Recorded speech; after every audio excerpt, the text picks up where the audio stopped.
Hi, everyone. Thanks again, Kevin and Gloria, for that great session. Gave us a really good pressing of the state of play with travel at the moment. Alan, perhaps you could give us a similar kind of overview of efforts from the aviation industry to get to travel back again. Okay, okay. Can you hear me okay? Absolutely. Okay, perfect. Hello, everybody. IATA does three main things. We represent, serve, and lead the industry. There's three main areas of activity. One is through advocacy. So we're obviously doing a huge amount of work with governments around the world, trying to promote the safe reopening of the aviation industry. The second area is we work on standards, and I think it was very interesting to hear some of what Gloria was saying earlier on. And that's really what we need in this area is standards in terms of exchanging data, both from health providers and also across the industry. And then the third area where we work in is solutions. And there's a number of different solutions out there which IATA is developing, be it from a rules database, which we've already been doing for the last 60 years, the whole way through to a mobile application, which will effectively enable airlines to open up safe travel again. So there's a whole range of solutions, a whole range of initiatives in those three areas. Do you think airlines are finally getting through to government now in terms of, what needs to happen? I think the jury's still out on that one, to be perfectly honest. If you look at what's happened over the last couple of months, I think it's fair to say that governments have been blindsided in many cases. You see what happened with vaccination. It was as if they hadn't, many of them didn't realize it was coming down the road, with the exception of the UK, obviously one should point out, and Israel, who've done an absolutely fantastic job. You now see it from our perspective, governments need to start planning for the reopening of travel again. And that's not something which currently seems to be on the agenda very much. I do think it's very much on the agenda of the ordinary person on the street, but what we don't see is a similar action coming from governments at the moment. Now, it's going to take an enormous piece of collaboration, something that Gloria also mentioned. Is that something that you're beginning to see? It's not something the industry's been particularly good at in the past. I wouldn't necessarily agree with you there. I think the industry has been incredibly good at collaboration over the years. I mean, IATA's made up of 292 airlines, all of which completely interoperable systems. So you can book on one airline and fly another. You can check in for one flight on multiple carriers, or rather, checking for multiple carriers with one flight. And so I think the industry is extremely coordinated. And I actually think the industry has done a fabulous job over the last year. I mean, our industry and airlines have been suffering greatly, hugely. But if you look at how they've all been working together in terms of lobbying governments, working together with us on the IATA Travel Pass and other initiatives, I think they're actually doing a very good job given the really difficult situation facing all of them. So, again, something that Gloria mentions, we do have these various passes now. IATA has one. Now, how are we going to get something cohesive and coordinated so that we can move forward from here? Because it seems still very much a very bitty approach. This comes back to the whole point which was raised earlier on about interoperability, which quite frankly, I think is a bit of a red herring. Everybody keeps saying that all the different solutions out there need to work with one another. And yeah, it would be good if they could, but in reality, they don't. Because from our perspective, IATA is not out there trying to create the IATA Travel Pass. We don't believe that that's the long-term solution. What passengers want to do is they want to do this within the airline's own applications. So for example, I fly all the time with KLM and EasyJet. Those are the two apps I have on my phone. I buy my flights on them, I check in with them, I select my seat, and in the future I'm going to prove my identification and I'm going to share my COVID test and vaccine results. So why exactly would we need to have multiple passes all speaking to one another to make that happen? So I actually don't think that's the key issue here. The key issue is the interfaces and the standards between all the different systems. So for example, if one airline was to introduce IATA Travel Pass and another airline was to choose one of the other passes to integrate into their system, those interfaces into the airline system should all be standardized. Therefore, the airline can basically swap one provider out for the other. So those interfaces between all the different industry systems, that's where we need standards. The interoperability between the passes, it's not of great importance for us. And yet it's something that everyone is stressing. So why is that then? I think I don't want to speak for all the other solutions on the market, but I think some of them generally they're trying to create a brand and a solution which is unique and standing by itself. Whereas on the other hand, the IATA Travel Pass is completely focused in on serving the needs of the airlines. So we're not about building the IATA Travel Pass brand. We're about integrating it into airlines' own systems and passenger systems, so passengers get a completely unique experience. So how does an airline then go about choosing from, your sort of more, I guess, B2B system to another of those out there? What would be the decision-making process there? I think airlines are being very, very, very clever about this, and I think they're approaching it the right way. So we're working with about 50 different airlines at the moment, and most of the big ones, nearly all of them will be piloting with one or two different solutions. So what airlines, they're choosing the two, maybe two, even three, which they think are the best ones. They're piloting them, and I think based on the success of those pilots, I suspect the airlines will just choose one and say that's the vendor we want to go with going forward. Gloria mentioned something there about maybe governments forcing airlines to choose one, or perhaps governments choosing one themselves. Do you see that? I think governments may force passengers to use their own application, but I would be very surprised if governments try to endorse passengers to use one particular application. We saw that happen in the US earlier this year in terms of contract tracing, and flatly it just didn't work. You can't force. You can force passengers into using a government system, but not into using systems from private organizations. Now, there's a whole kind of almost elephant in the room here, and that would be the privacy of individuals on their health information. How are we going to get customers back, customers who are confident about traveling, but actually might be worried about handing off their personal data? It's an absolutely excellent question. The key thing, the key way the IATA system has been developed, and then I'll get on to the other ways afterwards, is what we call decentralized identity. What that means is the passenger creates their digital passport, their digital ID on their phone, and then they receive their test results on their phone as what we call a verifiable credential. The passengers are then prompted to share that data with airlines or governments.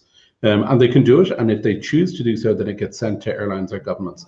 What's absolutely key is that there is no central IATA database. The data stays in the passenger's phone until they share it with the governments. And the alternative option to that, which we chose not to go down the road of, is where you have a big centralized database where all of the data is moved to that central database, and then that gets shared with the airlines. That's something which we've been working this whole area for a number of years, 3-4 years, and IATA's got very strong principles that in the future passenger data should stay with passengers and be shared directly directly to governments ultimately. And do you think that's doable? I mean, I see, for example, that your app may be ready quite soon. I think there's a date in March. Is this doable in the next sort of 2 months, 2-3 months? Oh, absolutely. We're actually currently just finalizing the last tests for the pilot version, which will be launched it'll be launched mid-March. In effect, it needs to be ready in the next week for us to make it available to the market in mid-March, and then we'll be launching the full solution later in March. What's important to note is that we've been working on this for December for this particular application, but the whole area of decentralized identities and using blockchain and blockchain systems to power this type of solution, we've been working on that for well over a year at this point. So what we've done in the last couple of months is actually focus it to try and help us solve the problems we have with COVID at the moment. So IATA might be ready, and some of the other health pass developers might be ready, and airlines have been champing at the bit to get back in the air. But what about government? How do we get them along? I get asked this all the time. One of the key points is that governments have a role to play in this, but not an immediate role. If you look at the IATA Travel Pass, it enables passengers to create a digital version of their ID, receive the test results, verify using industry system called Traumatic that those test results meet the destination requirements, and then share it with airlines. It's then up to the airlines to receive that data and say, yes, this passenger is properly documented, and then they allow the passenger to travel. But that is the exact same process we've had for the last 50 years. It's up to the airlines to check that the passengers are properly documented. And then if they carry somebody who isn't properly documented, that's when the government step in. Now, ultimately, what we would like to achieve in the future, and this goes for identity as well as COVID test results, is to establish a relationship between the passengers and the governments. So that's the long-term goal. The passengers send their data directly to governments, and governments give the airlines an okay to travel. Quite frankly, airlines do not want to be in the business of collecting passenger data. So it's ridiculous that we're collecting passengers' passport data and then passing it on to the governments. It's a much healthier ecosystem if passengers deal directly with governments and airlines fly passengers. But we're already having noises from government saying, you know, I think it was Johnson this morning saying that he's going to have a relook at the whole idea of health passports. So inevitably, they are going to get involved, aren't they? Yeah, and there's a couple of key things which we're looking for. In the medium term, one of the key points is that we want governments to start issuing digital proof of vaccination. So this is another huge area which governments need to work on. Let's say every single person in the United Kingdom was vaccinated. Quite frankly, that wouldn't be sufficient. Passengers need to be able to prove this electronically. And just to give you an example, at the moment, airlines are currently carrying about 5 to 10% of the normal passenger volumes, but they have the same number of check-in agents processing them at the airport. So even if we wanted to carry double, triple the number of passengers today, we couldn't based on paper vaccination certificates. So if governments want to open up aviation, and not just aviation, but the economy in general, they need to be issuing their citizens with digital proof of vaccination. And then passengers can then use that to prove that they're vaccinated, and they can get back to traveling and going to football and rugby games and anything which involves a mass gathering of people. So there is a key role for governments there in the medium term in the issuance of digital proof of vaccination. Is there a question of who pays as we go forward for, you know, the digital development? I wouldn't have thought so. If you think about it, the amount of money which is being pumped into the economy, I mean, billions, trillions, you know, in many countries. If you have to spend a bit of money giving everybody access to digital proof of vaccination, I think it will be a very, very small price to pay. It's a little bit about like the price of the vaccination itself. You know, if everybody needs to be vaccinated, it's what, $10 or £10 a shot. You're talking about 50 million people in the UK. It's $500 million. Compared to the rest of the cost, it's nothing. And I think it's the exact same with proof of vaccination.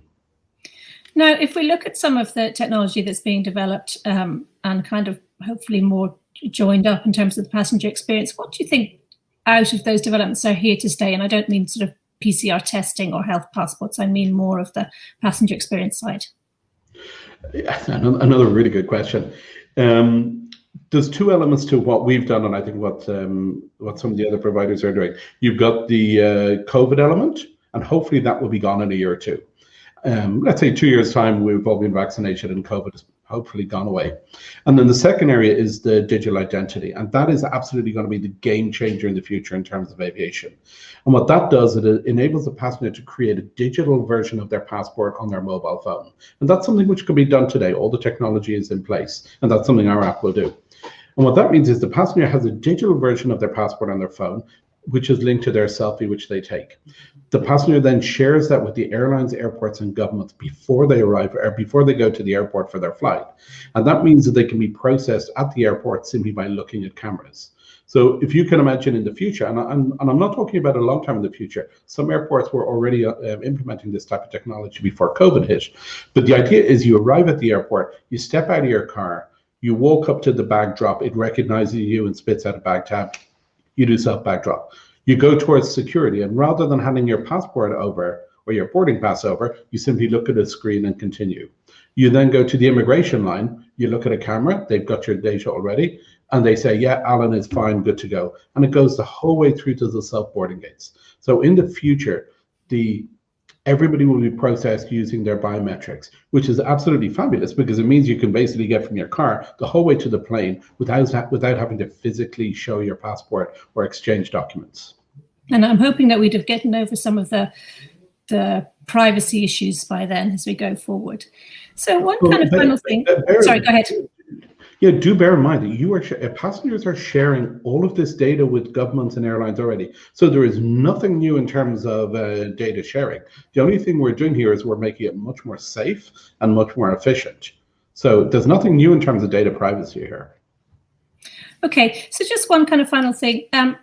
Given that we're kind of hopefully coming out the other side of COVID now, do you see a future change in the way airports are designed and how we, I mean, obviously you've just talked about how we might move through them. So does that mean a fundamental change in how they're designed? I think yes and no. I mean, I think airports will pretty much stay the way they are at the moment, but the big difference will be the biometric processing. So the idea that you'll walk through the airport space purely on your face, which will require the implementation of all different new infrastructure. That being said, just like the vaccinations, it's not particularly expensive infrastructure. So yeah, airlines are going to need to invest, but what it'll mean is they'll be able to get more passengers through the airport. So the average cost should actually go down for airlines and passengers. I suppose I was thinking that if we can almost arrive at the airport already checked in and almost all the gates open for us as we move through, that perhaps we won't need such huge kind of airport, airside and landside, because there won't be the queues, there won't be those other kind of challenges. Yeah, and I think again that particular area is not my area of expertise, but I think it stands to logic that if we can get out of our car and walk the whole way through to the boarding gate, airports will probably look a little bit different. A lot of the airports are designed about retail, or designed around retail and around our bars and restaurants, because passengers need to be set there so far in advance. So if they don't need to be there so far in advance and can walk the whole way through, you probably will see a change in the design of airports. Again, that's just purely from a personal perspective, just using my common sense. No, great, Alan. Thanks for your thoughts. It's been really good to talk to you. Now, stay tuned, everyone. Coming up is my colleague Jill. She's going to be speaking to Catherine Grass on the accommodation segment and COVID. Thank you very much. Thank you.